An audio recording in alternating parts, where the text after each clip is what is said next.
Simplify the way we live, to reduce the energy we use, to share the resources you provide, and to bear the cost of change. Forgive our past mistakes and send us your spirit with wisdom in present controversies and vision for the future to which you call us. Amen. Amen. Thank you, Bonnie. We invited Laura Sachs and the Citizens Climate Lobby to share a video with us. And so they have shared this video about the work that they do and why they do it. So thanks, Laura, for this. Thanks to all the Citizens Climate Lobby work in the Nelson West Kootenay.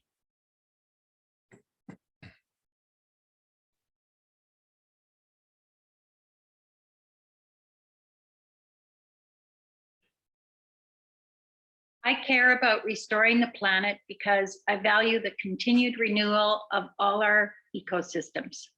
I care about restoring the planet because I have this thing about homeostasis in all systems. I care about restoring the planet because of young people like my goddaughter. I care about restoring the planet because I love the forests. I care about restoring the planet because I know that young people will help us to do that. I care about restoring the planet because of my family and friends, because of humanity, and because of beautiful nature. I care about restoring the planet because of all the species that depend on us to do that. I care about restoring the planet because of young people. It's essential. I care about restoring the planet because I love all wildlife. I care about restoring the planet so we can keep on exploring alpine environments. I care about restoring the planet because I want there to be a planet for my children and their children in their turn. I care about restoring the planet because my grandchildren and all grandchildren deserve clean air and clean water. I care about restoring the planet because I care about all future generations. At Citizens Climate Lobby, we build political will for a livable world. And we help individuals reclaim their personal and political power. Because we care, we write letters to the editor. Because I care, I also write letters to the editor. As we care, we meet with our members of parliament. Because we care, we support young people. As we care, we write letters to our elected officials. As we care, we attend climate strikes and put ourselves forward. Because we care, we meet with MPs and MLAs. Because we care, we research opportunities to do this, including reading material. Because we care, we meet with candidates. Because we care, we bend political will towards action on the climate crisis. Because we care, we research all possible solutions to the climate crisis and help to work to put them into action. Because we care, we learn everything we possibly can about the science behind climate change and share that conversation with others.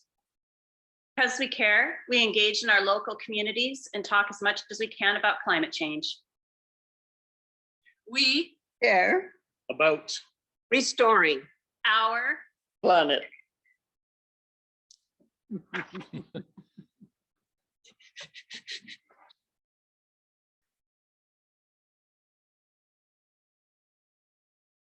Great. That tells you a little bit about the work that the Citizens Climate Lobby are doing. Oh, what's happened there, Andy? And why they're doing it. So thanks, Laura, for organizing that. Appreciate it. Is Yvonne on the call? She was. Is that you there, Yvonne?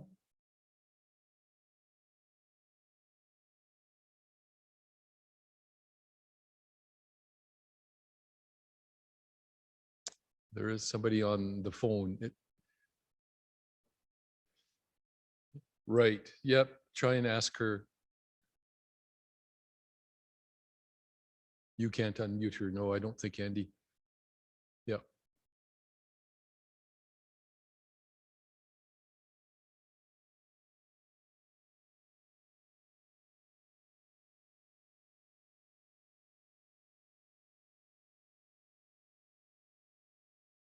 Is she gone?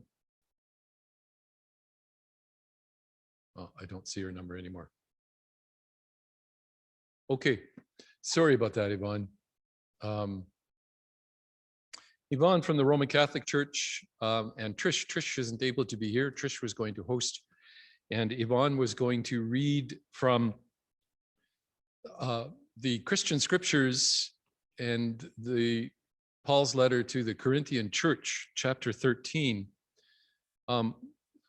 Just a little background she was going to provide, and she'd asked me to help her with it, is Paul was dealing with some conflict in the Corinthian church that he had started more than 2,000 years ago. And he expressed a number of ways in which people could find unity. He compared everybody to a part of the body, and the whole needs to work together for the body to be healthy. He talked about spiritual gifts, and all those gifts, no gift is more important than another. And then he said, and I will still show you a more excellent way. And then he wrote this, the Apostle Paul: if I speak in the tongues of mortals and of angels, but do not have love, I am a noisy gong or a clanging cymbal. And if I have prophetic powers and understand all mysteries and all knowledge, and if I have all faith so as to remove mountains, but do not have love, I am nothing. If I give away all my possessions, and if I hand my body over so that I may boast, but do not have love, I gain nothing. Love is patient, love is kind, love is not envious or boastful or arrogant or rude. It does not insist on its own way. It is not irritable or resentful. It does not rejoice in wrongdoing, but rejoices in the truth. It bears all things, believes all things, hopes all things, endures all things. Love never ends. As for prophecies, they will come to an end. As for tongues, they will cease. As for knowledge, it too will come to an end. For we know only in part, and when we prophesy only in part, but when the complete comes, the partial will come to an end. When I was a child, I spoke like a child, I thought like a child, I reasoned like a child, but when I became an adult, I put an end to childish ways. For now we see in a mirror dimly, but then we will see face to face. Now I know only in part, then I will know fully, even as I have been fully known. And now faith, hope, and love abide, these three, but the greatest of these is love. So Yvonne wanted to emphasize the importance of love, not just human love that we share in human community or between individuals, but the love that we have for all creation, that divine spark of light that is in all that has life. And part of our restoration of the earth is that we live that love as fully as we are able. Thanks, Yvonne, and I'm sorry that we weren't able to get you through the telephone.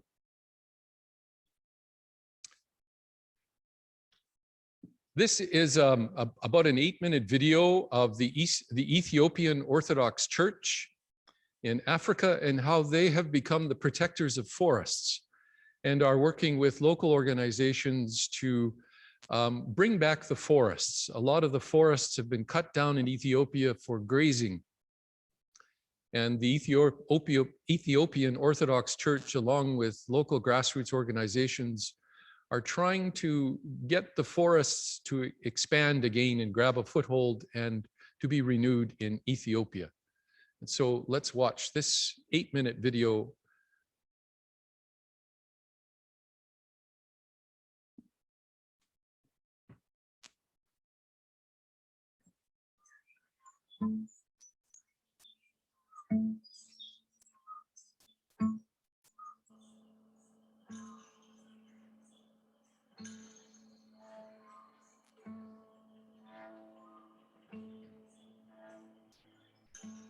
In Ethiopian Orthodox teaching, a church, to be a church, should be enveloped by a forest.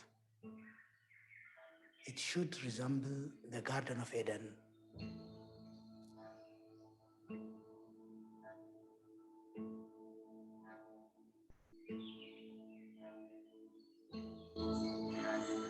A 100 years ago, the highland was one big continuous forest.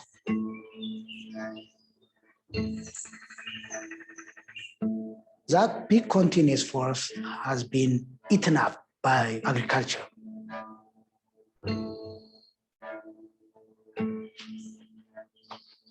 It is the church who has protected this forest and who has safeguarded them from destruction.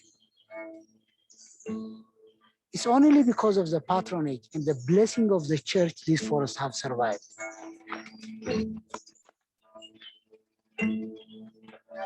Church forests are always in my childhood memory. I used to go with my family for Sunday Mass, for holidays. We have been always told that God gives mercy when you pray here. So the spiritual connectivity is so strong.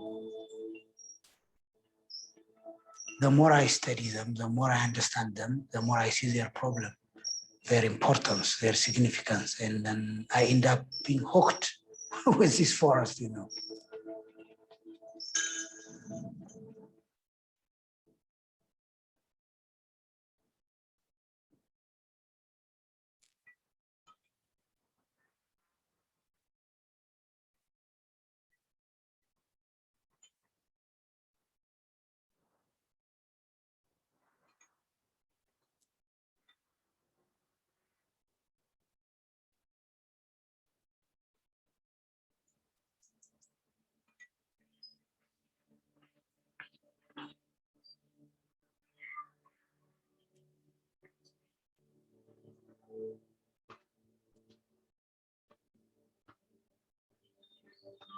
ስለዚህ በየእጽዋቶች ላይ የእግዚአብሔር ኃይል አለ፣ የእግዚአብሔር ጸጋ አለ፣ የእግዚአብሔር በረከት አለ።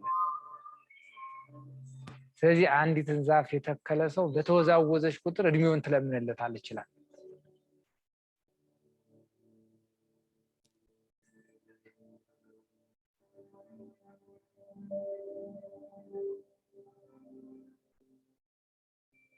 ተተኪ ደኖችም ተተኪ ትውልድ እንደምናፈረው ሁላ የእጽዋት ተተኪ ትውልዶችም የሉ።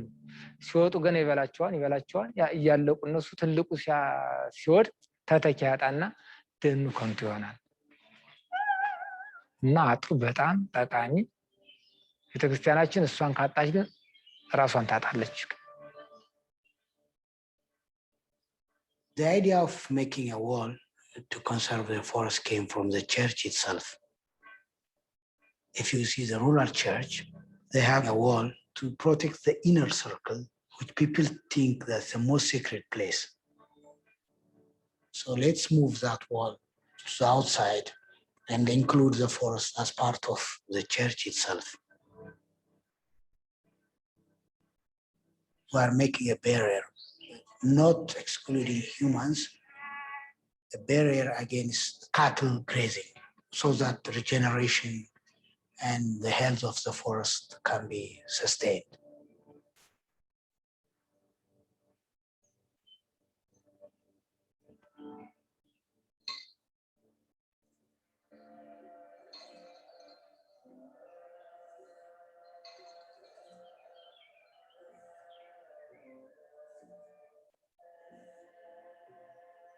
The church has been protecting the forest for centuries, but the forest in turn has been a guardian.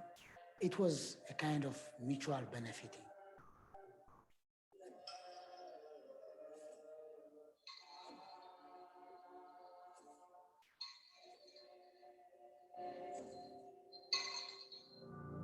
The church itself were built from this forest.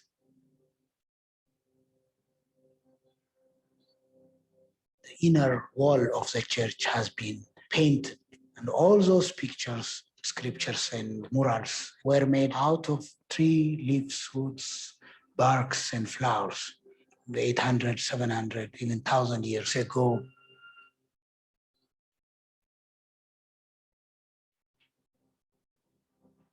They are living by one another. They are embedded to one another. The church is within the forest is inside the church.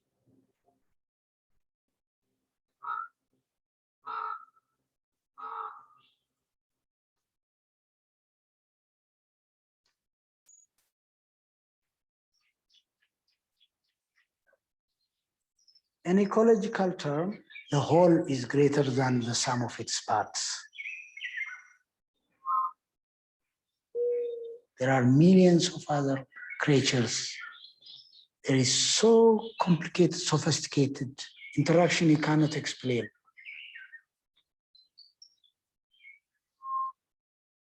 Because of the coexistence, there is what we call emergent property. It's a new hybrid character. The mystery is to think beyond what we see.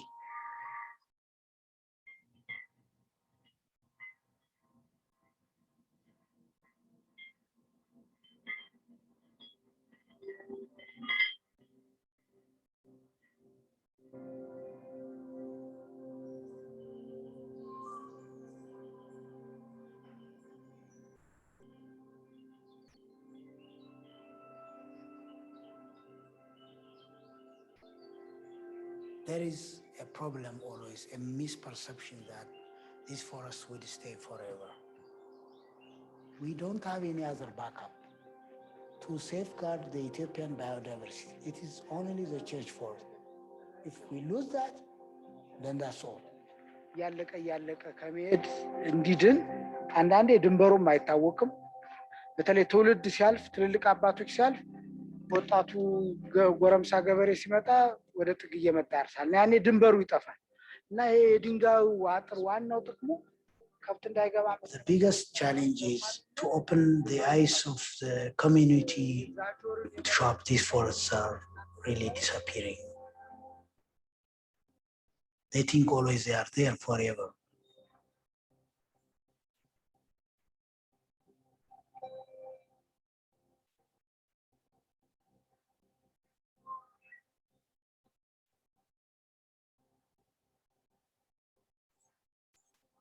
The church forests are the blueprint. You can understand what kind of ecosystem, what kind of biodiversity, what kind of forest we had before.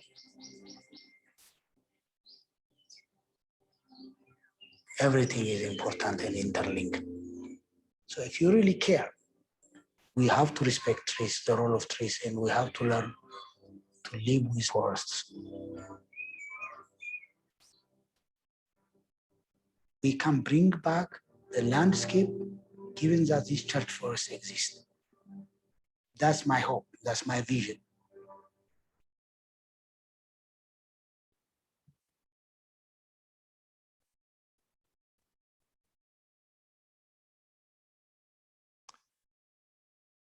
We watched that as our Interfaith Collaborative, and we're quite inspired by that video.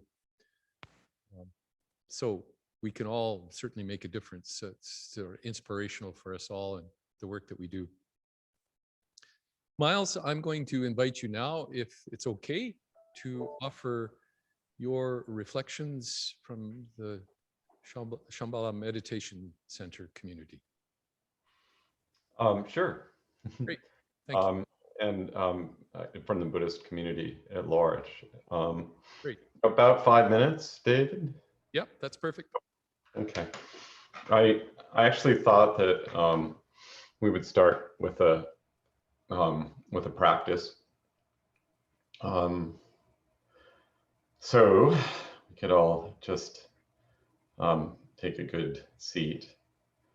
And then it's just sort of, it's great if you have a window you can look out, but otherwise, or a photograph or something, but just open your mind, relax to just the space around you for a minute.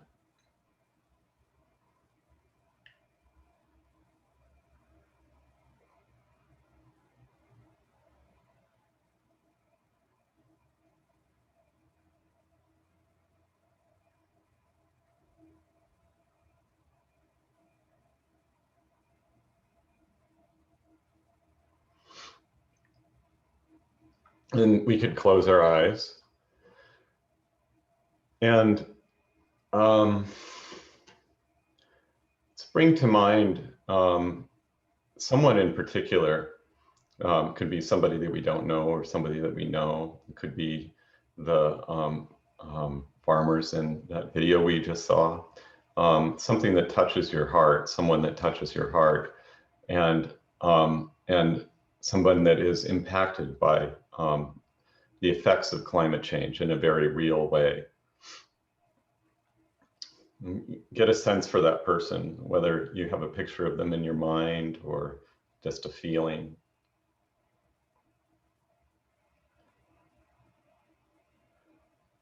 And see their feelings, their grief, their anger, confusion, fear, whatever comes up for you that you see that being might be experiencing.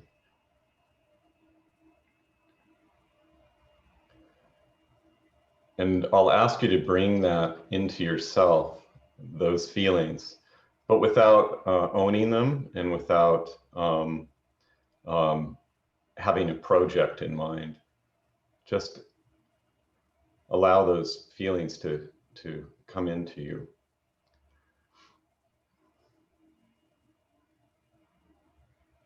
You might experience a particular texture or feeling yourself, perhaps darkness or a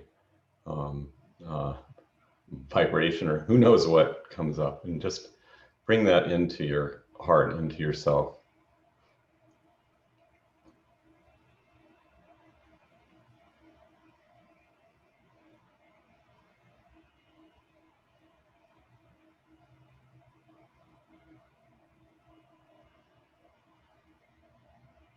And now we can allow that to transform.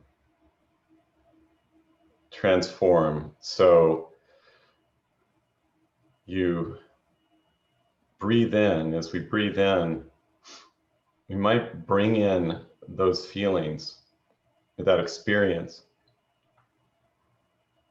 And as we breathe out, we can breathe out our own sense of power and our own sense of love, our own sense of fearlessness, of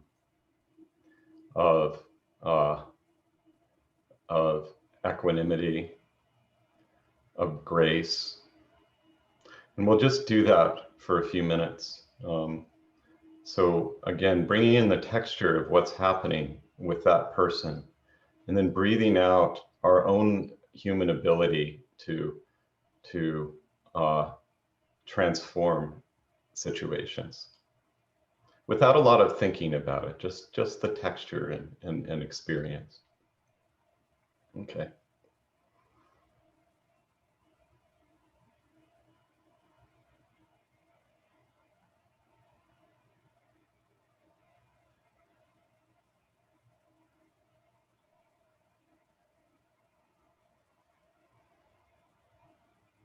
You might have some sense of heaviness and unworkability that comes into us, and we may allow out a feeling of freedom and possibility.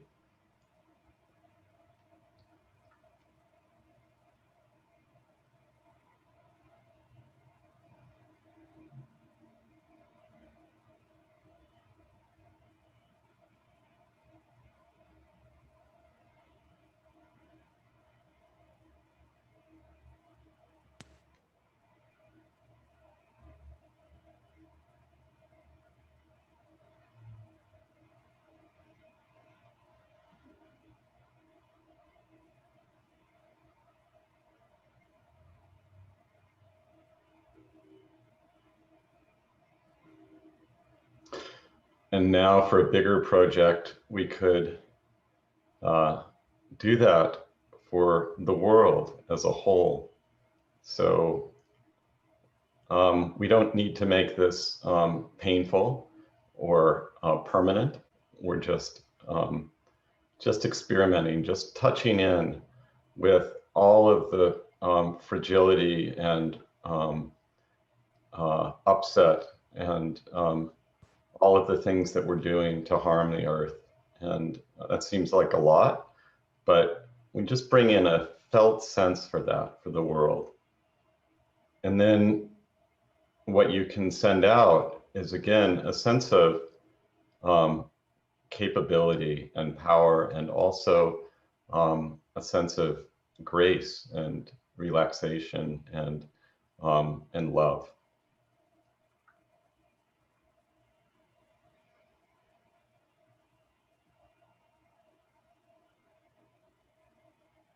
So bringing in all that we want to push away and transforming that and sending it back out as change.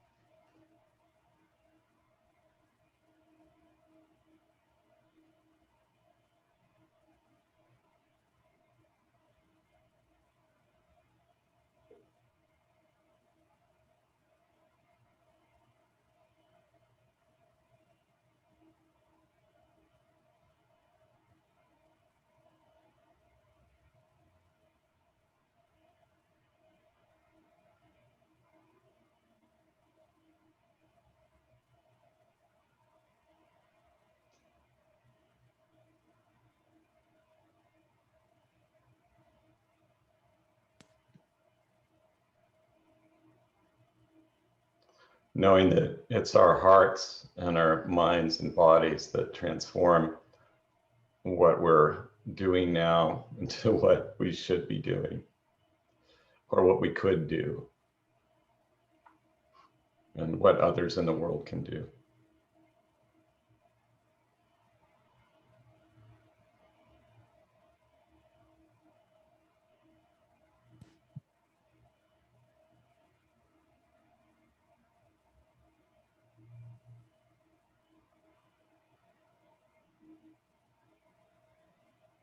Okay, we could open our eyes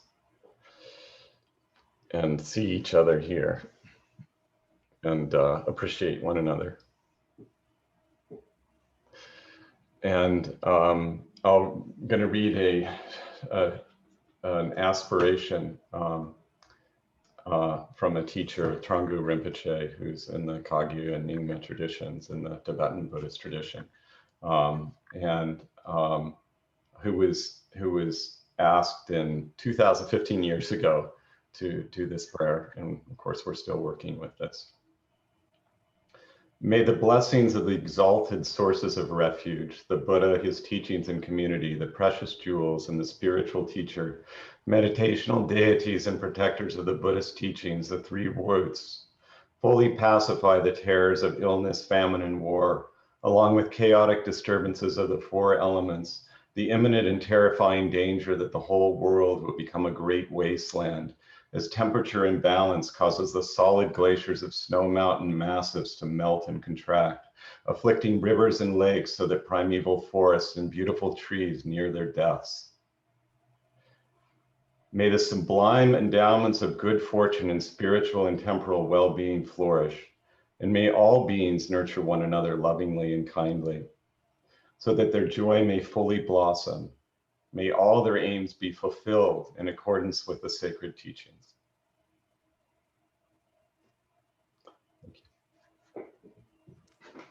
Thank you, Miles.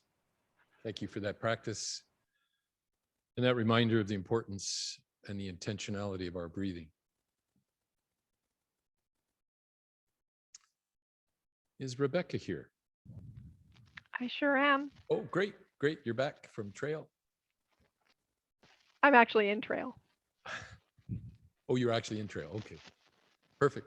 So Ashram's going, or Rebecca is going to lead us through a little practice and discussion from the article that she wrote. So over to you, Rebecca. Thank you. So I don't know if you have all had a chance to read it, but what I'm going to do is just read a little part of it, and then we'll have a chance to chat. So in preparing for writing the article, which is a new thing for me that I've never done in my life, I was thinking, what is it that's important, and what is it that's important? And part of the theme of restoring, and a lot of what we've talked about already, is their connection with the heart and the idea of love as being the inspiration in our motivation to care about the planet. And so I thought that that is really the message in this time that's a little bit even more challenging than usual. That connection is what helps us every day make decisions that are not necessarily going to be easy for us, but that we're motivated to do it by our connection to our heart and the place that the environment and the world around us holds there. So if you want to just sit for find a comfortable seated position, and you can close your eyes, and I'll read part of this, and then I'll ask you at the end a question, and anybody who wishes to can unmute themselves and respond.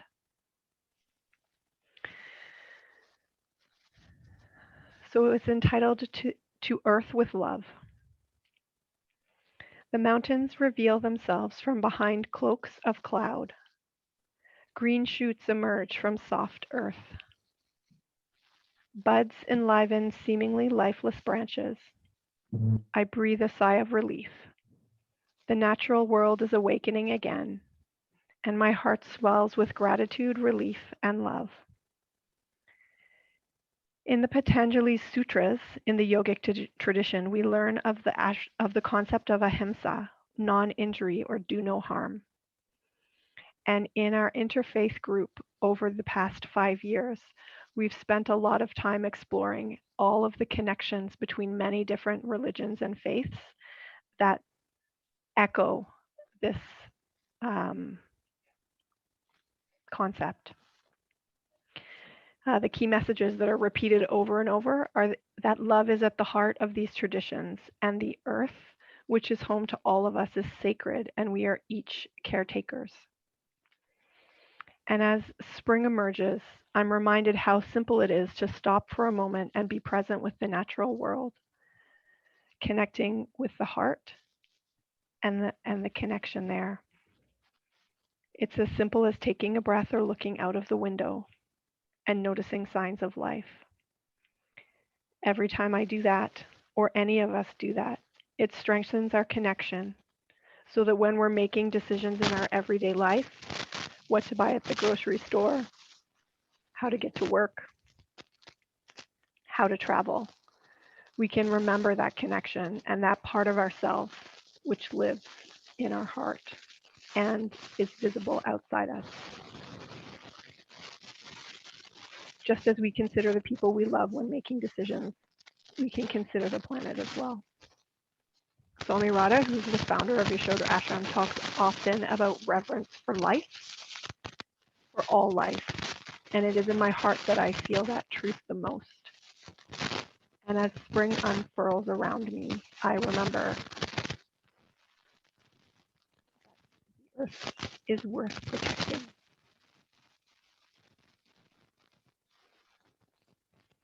And so as the Citizens Climate Lobby folks were asking, why do I care about restoring the planet? I ask you a similar question.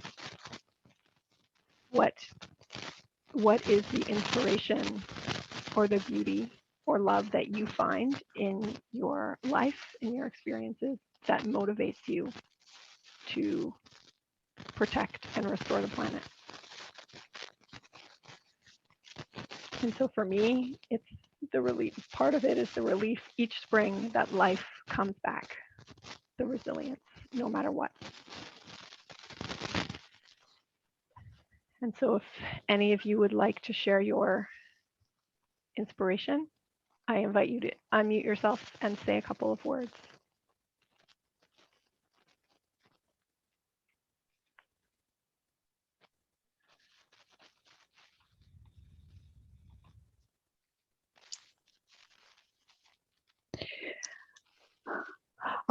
I grew up in Rossland, spending almost my entire childhood outdoors. And I have such a huge love of nature. And so all the work I do around the environment and climate change is about how much I love all the beauty of our earth. Thank you.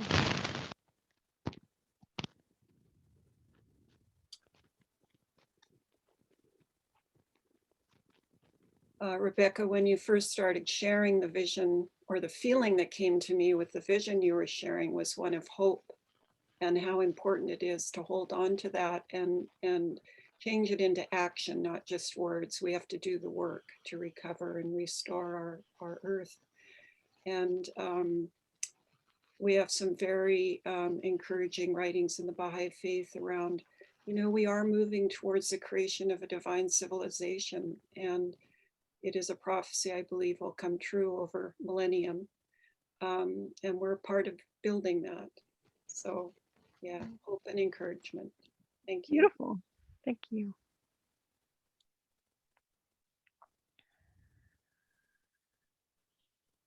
Hi, Rebecca. Hi, Alanda. I think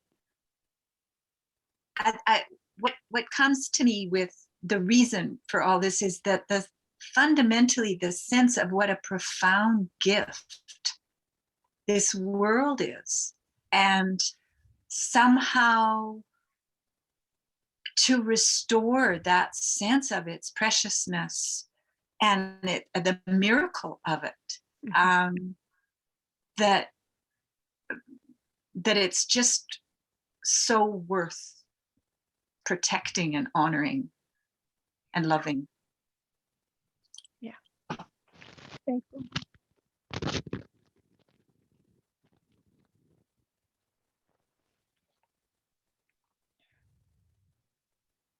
Does anyone else want to add anything before we move on?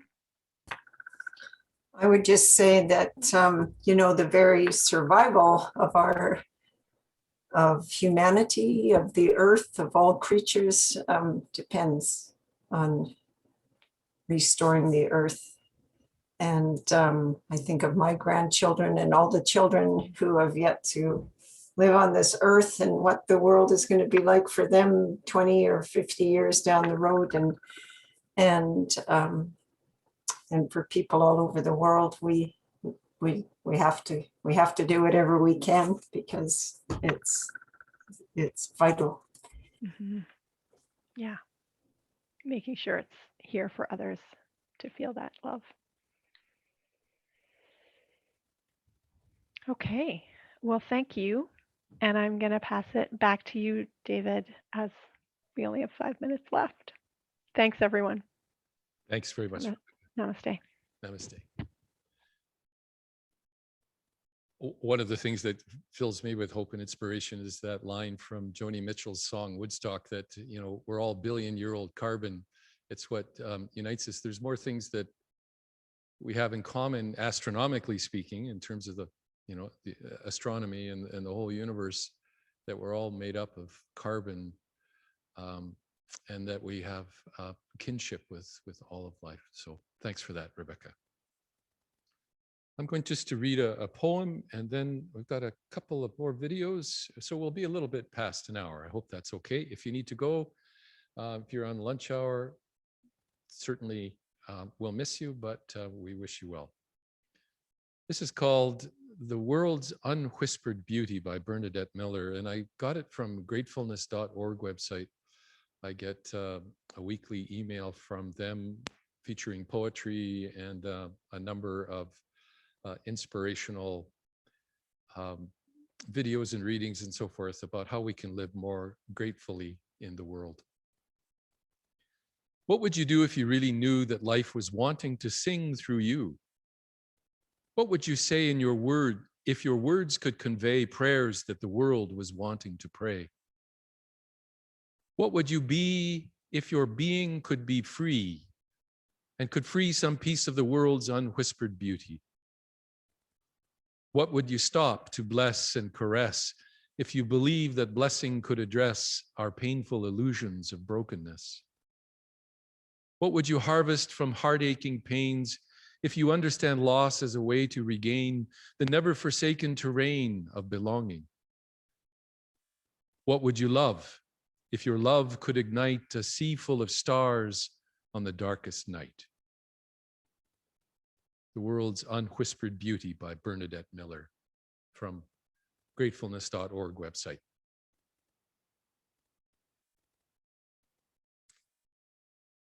Vicky, I'm going to invite you on behalf of the Baha'i community to introduce the next video, please. Thank you, David.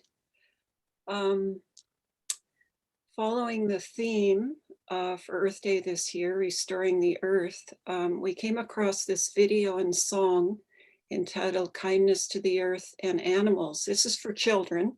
There may be some children lurking in the background, but many of us are young at heart, so I'm sure you'll enjoy it as well.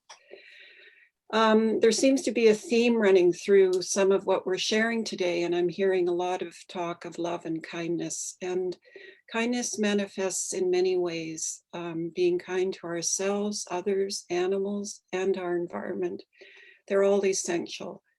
And how we treat each other in the natural world has a direct and immediate impact on our own spiritual growth, which in turn, of course, influences our capacity to continue to give and contribute to the healing of this precious planet, our Earth.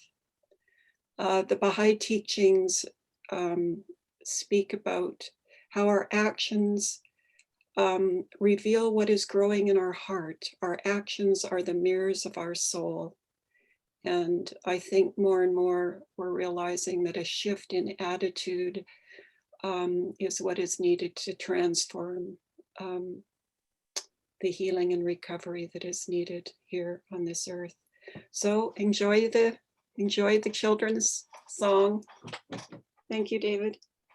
Thanks, Vicky.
That's delightful.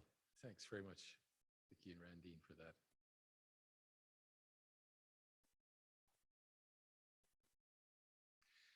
In keeping with the child that is in all of us, and if there are any children that are watching, we're grateful that you're with us today.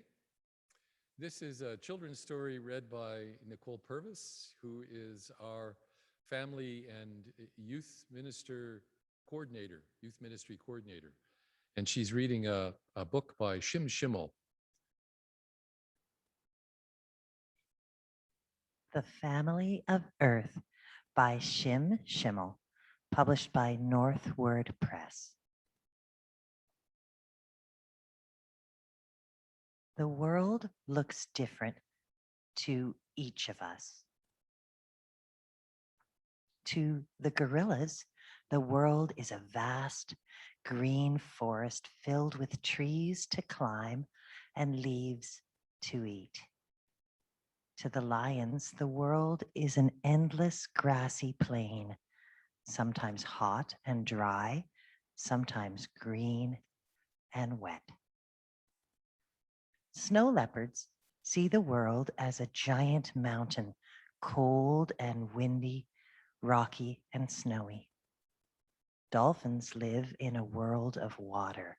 Their world seems to go on forever, constantly changing from light to dark, warm to cold, shallow to deep. Flowing rivers, quiet ponds, and muddy banks are the only world the hippo knows.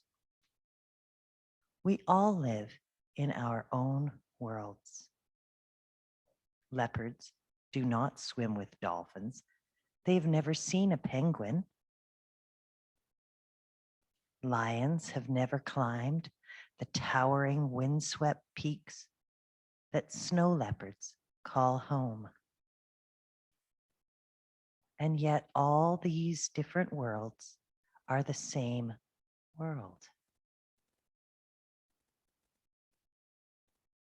The earth may look different to each of us, but we share only one earth. We share the canyons and the oceans. We share the same sky. We share all the forests.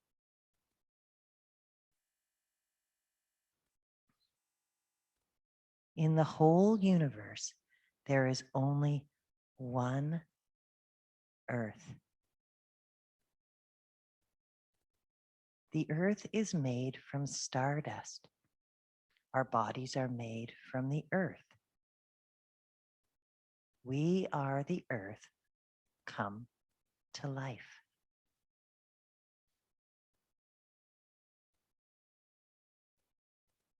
No matter where we live, all of us share the same air, water, minerals, and plants of this world.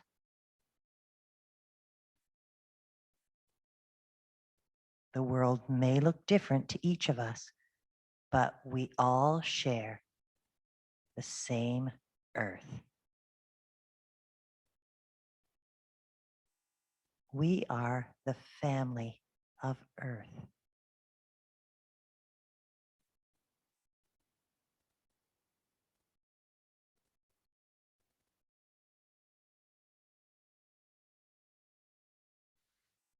Thanks, Nicole, for reading that book. Shim Schimmel has a number of books in a series, and they're just so vibrant and with color, and the stories are stories that we need to hear. We're nearing the end. I think I've covered everything on our agenda, and we're not that long after 1 o'clock. We have a short song to end that Robin, our Minister of Music here at Nelson United Church, and I have well, we didn't write it, but it's introduced on the video. And so we'll end with that, and then I'll say a couple of words at the end.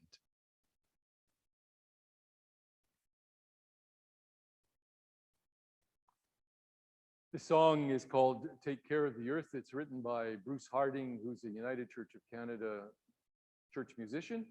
Thanks to Robin Lamb, who is our Nelson United Church musician, for joining me in singing this song. Take care of the earth, take care of the earth, our amazing, fragile home.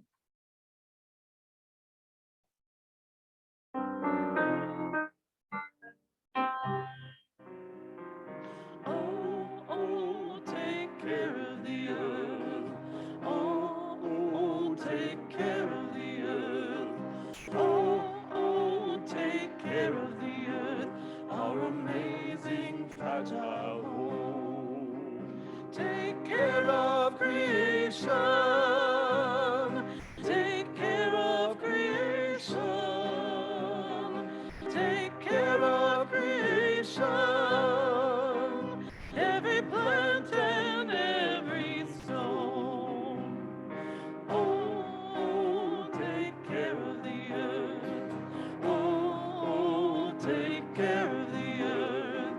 Oh, take care of the earth, our amazing fragile home. Be one with all nature. Be one with all nature. Be one with all nature. Every creature, everyone. Oh, take care of the earth. Oh, take care of the earth. Oh, take care of the earth, our amazing fragile home.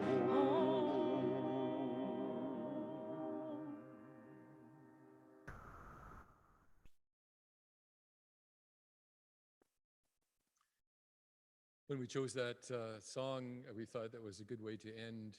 Restore the Earth is the call for us to take care of the earth, to take care of each other, to take care of this fragile, amazing home that is all of ours to share with all that has life. Lots of wonderful themes, as Vicky said, running through this today: light, love, hope, inspiration.